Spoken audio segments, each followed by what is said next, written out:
Howdy folks, it's OZRanger here, and this is our first episode of SPLAT CHAT.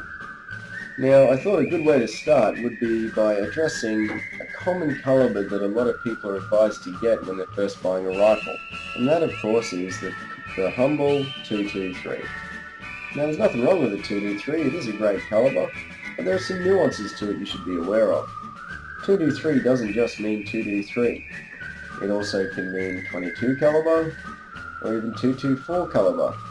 It can also mean it's the same projectile in a 22-250, 22-243 middle steed, all sorts of things.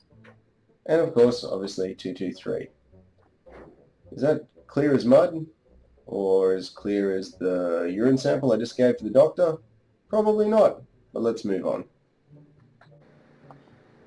Now guys, I know that I've actually made an amendment to this video and I'm actually going to start from here.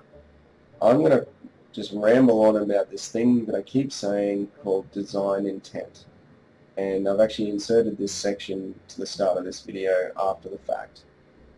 Design intent is everything. When you're going to choose a 223 or any other rifle caliber, you need to think of a couple of things. What do you want it to do? And what do you want the bullet to do when it gets there? For instance, what are you shooting with it? How far away are you shooting? And when the bullet gets there, do you need it to explode or do you need better penetration? So, for example, design intent will be I want faster, flatter shooting, lighter weight pills. Then I'd pick a rifle with a 1 in 12 twist. The slower the twist rate, like a 1 in 12, the faster you're going to send some of these pills down range. And you really need to push the velocity up to stabilize it. So for 40 and 45 grain pills, that's great. As you move into the 50s, you really want to be looking at 1 in 8 twists. But again, I need to shoot things at reasonable ranges, moving really quick. And the 1 in 8 twist in my ticker, even though I'm rocketing these out with 2207 really quickly, it just means that this bullet is now a whole lot more frangible. And when it gets there, it's going to blow things to bits because that twist rate is so fast. So just think about that in design intent when you're going to pick your first 223. Now, before I go too far into pill selection and where you should start and why I select particular pills in bulk and all that sort of thing, I will say that 223 is a great place to start if you're a new shooter and new to reloading. It's plenty of projectiles out there. They're all dirt cheap. The powder load is small and you get really good velocity, efficiency, and killing power on a whole range of animals in just this humble little 223 package.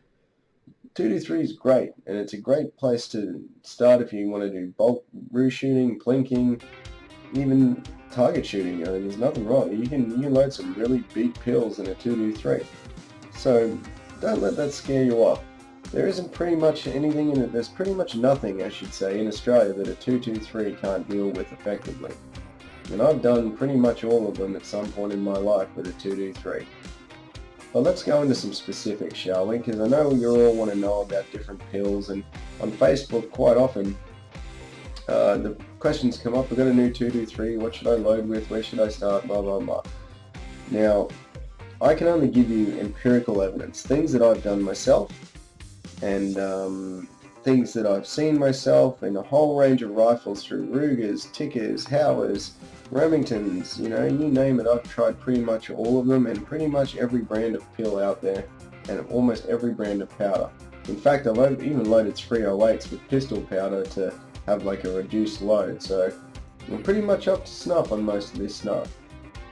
Another thing I will say too about 223 is dies come from lots of different manufacturers, especially Lee. They're all dirt cheap, they all reload really well, and you don't seem to have any problems making them work effectively.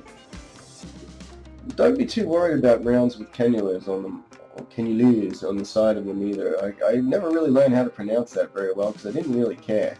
But what I do know is they're not actually there as a crimp ring, they're actually there to help keep the lead in place during flight and during rotation. But you can crimp on it if you like.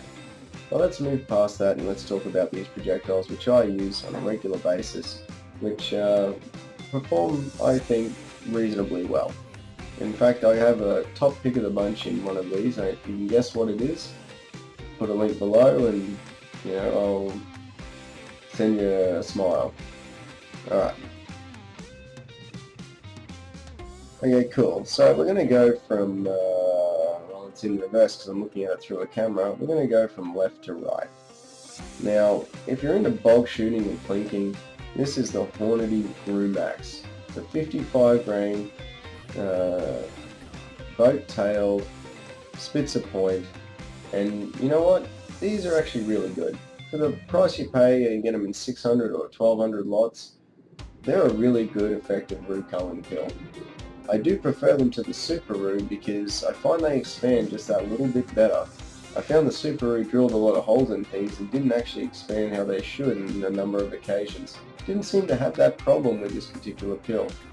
These pills shoot straight, flat, accurate, do a good job when they get there, and have good, say, terminal performance. Now, be aware guys, if you're new to shooting, when they say terminal performance, they basically mean, you know, how well they kill things. I know it sounds terrible, but they talk about how much energy these bullets deliver into the target, and these things do okay. You know, they're reasonably simple, but sometimes simple is best. Moving on. Now this is the Z-Max, and as we know, it's very similar to the V-Max. In fact, it's pretty much essentially the same pill, just with a little green tip. That's probably because it's lemon lime flavour. Now, for me personally, the Z-Max is my go-to projectile, but there are some problems, like say. For instance, they don't make it in 243, but they make it in 308. I still use it in pretty much all the calibers I can, and I'll tell you why. Not only does it feature a bow tail, which isn't a necessity, and it's not a necessity, it doesn't really mean all that much. You know, it's not going to affect your accuracy, just improve the ballistic coefficient a little bit. But these things are just devastating at any reasonable velocity. They have excellent terminal performance, their expansion is rapid, they rarely leave the target animal if ever, and they basically just blow things to bits. So if lemon lime is your flavour, and accurate, consistent, excellent shooting loads is your kind of thing for varmint hunting, it's really hard to go past the price point of the Z-Max. They're $100 for 500 rounds or something. It's good stuff. And this is pretty much my go-to. Now, moving along, and I really wanted to give these guys a bit of a shout out because I don't think they really get all that much attention, which is a real shame. Let's see if I can actually get that in the picture because I'm zoomed in. That's a Spear TNT. Now, Spear TNT have been around for a really long time. And don't be fooled because they have this tiny hollow point. This hollow point is absolutely explosive. Now I've just turned it around to show you that it does actually have a flat base. Now don't be concerned about flat bases too much. The Ranger generally shoot a 2232, which is up to about 300 yards. The TNT is a very, very accurate cartridge. It in fact is labelled as varmint in target on its boxes because it does both exceptionally well. A lot of people tend to go straight for these ballistic tips now, but to be honest, I have a few friends and myself personally, I love shooting this TNT with 2208. It's a 50 grainer, and we're going to talk about grainage in a second, but the TNT, don't look past this. In bulk, it is hard to beat in bulk price. It is a fantastic, devastatingly effective pill, and it does get into bigger animals if you need it to. People do talk about splash damage, and I will talk about that when I talk about twist rates in a second. But the TNT from Spear is just a fantastic, accurate bulk load. I actually prefer it to the Spitzer points, and it is a good projectile. So I keep a lot of these on hand for different reasons, but whether you're shooting a 40, 50 or 55 grain Z-Max in a 223 or a 22-250, you can shoot the same thing in the TNT and have very similar results. It is a great projectile. Just don't look past it because it doesn't have a ballistic tip. That'd be silly. A lot of people use these and never leave them. You know, you got people for 20 years have been using these because they stick with what works. The next in the lineup, I thought I'd just give a mention to, because it's quite common in 22-250 shooters, is the 52 grain varmint. Now look at the size of the hollow point in that. It's got a big bearing surface. The ogive is different, but be aware that just because it has a giant hollow point doesn't necessarily mean it's going to be more explosive or expand faster. Common misconception, in fact one that I had when I went to test these.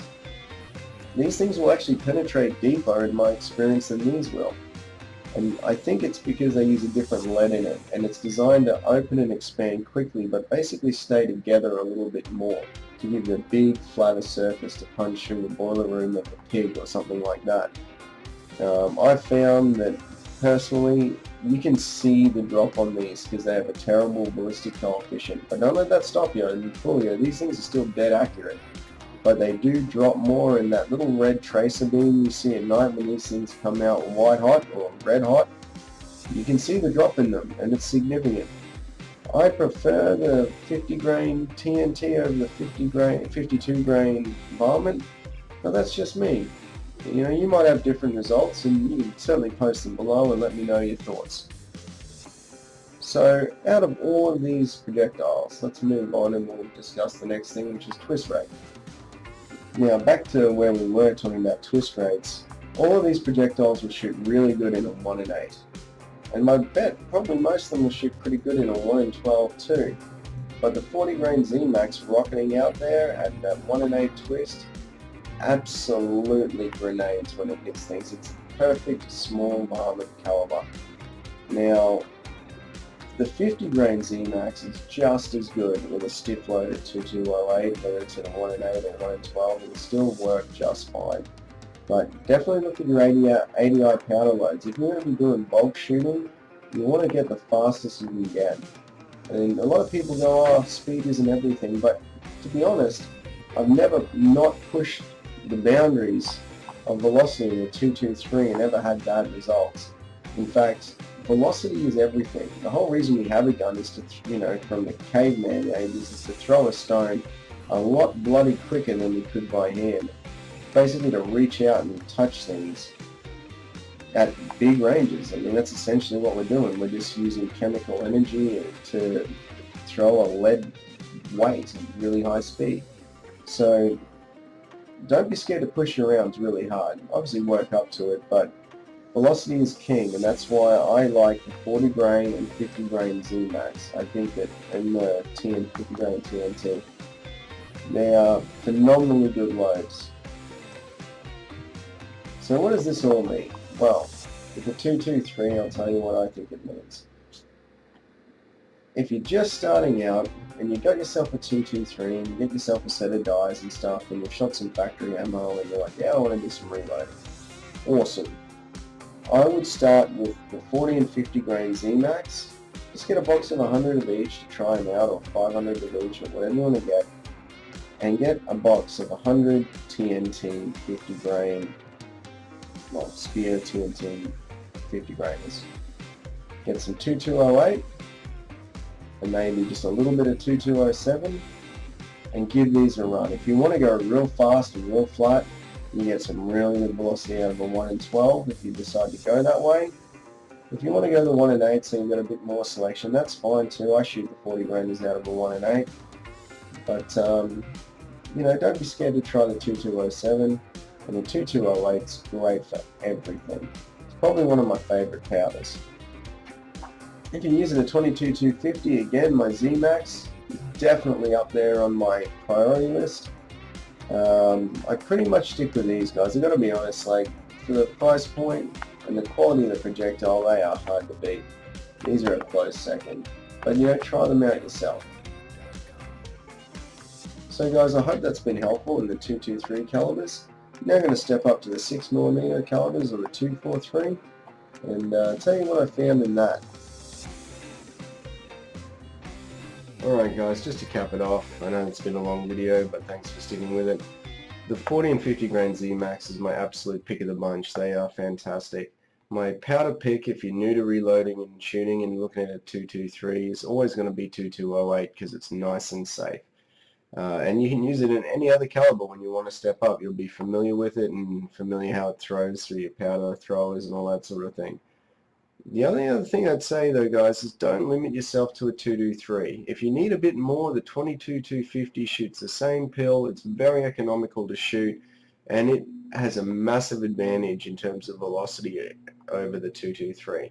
The 22-250 is also extremely accurate, and that's an inherent design, I guess, of the cartridge. It just seems to always be super accurate, and in fact, you know, is really a target caliber. It's crazy how good some of those 22-250s can get.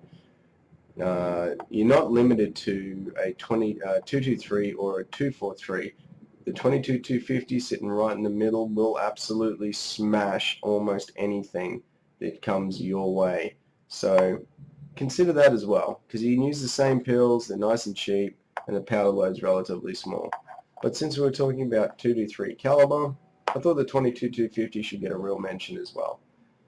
Guys, I hope that's been helpful. Thanks for sticking by the video and watching it. Any questions or concerns, make sure you post it below. And if not me, then someone else will certainly help you out, I'm sure. And make sure you go down here and you like and subscribe, and press the little bell symbol, because that way when I do more videos you'll get an update, and hopefully we can keep this going. Alright guys, enjoy the rest of your day.